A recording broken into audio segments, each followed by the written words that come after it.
Hello friends, welcome to Shiksharthi. In this session, we shall discuss two more terms present in the preamble of the Indian Constitution, that is democratic and republic. So what does democracy? In simple terms, democracy ruled by the people. It is that kind of system where government is elected by the people of the country or the supreme power held by the people. In the very first lecture, our Indian Constitution says that the supreme power held by the people of India.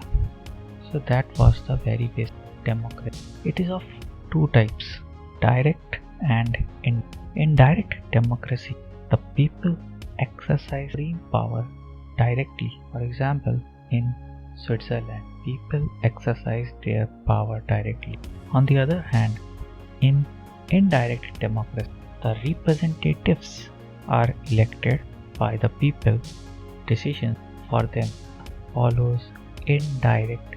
In India, it is particularly known as representative parliamentary democracy, as we follow parliamentary type system of government.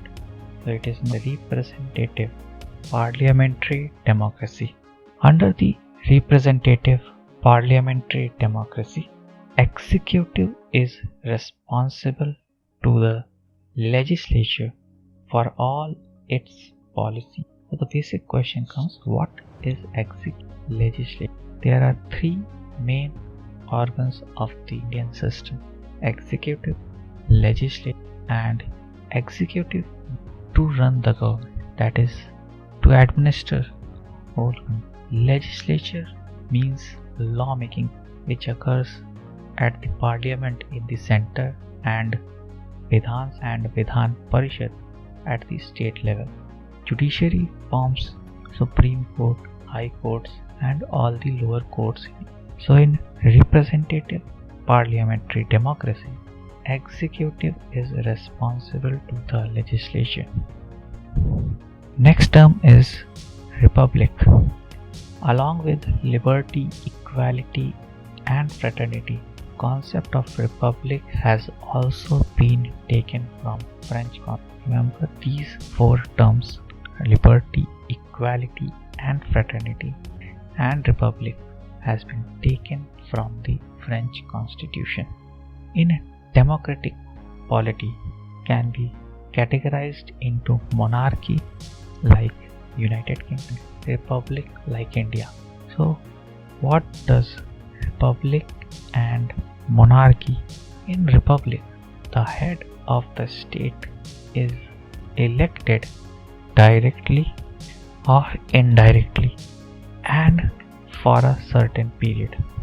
For example, India is a republic country and president is the elected head of the state. So Indian president is elected indirectly and for a fixed period of 5 years. Or we can talk about USA too. USA is also a republic country. The US president is an elected head and he is elected directly by the people of the United States and for a fixed period of 4 years. So in republic, the head of the state can be elected directly or indirectly and for a certain, can be 4 years, 6 years, depending on the country.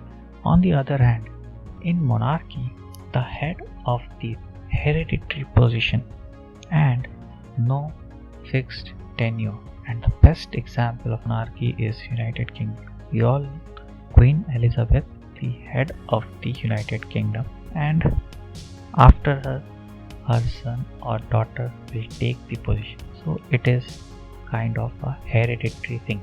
No election would take place for that, neither directly nor indirectly. And also there is no fixed period of 4, 5 or any period.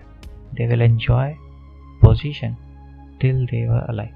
So these two terms, democratic and republic, holds a very important place in Indian context too. So that's all for this lecture. Please go through the lecture one if you are not able to understand anything, and attempt the quiz on the website, and please subscribe the channel.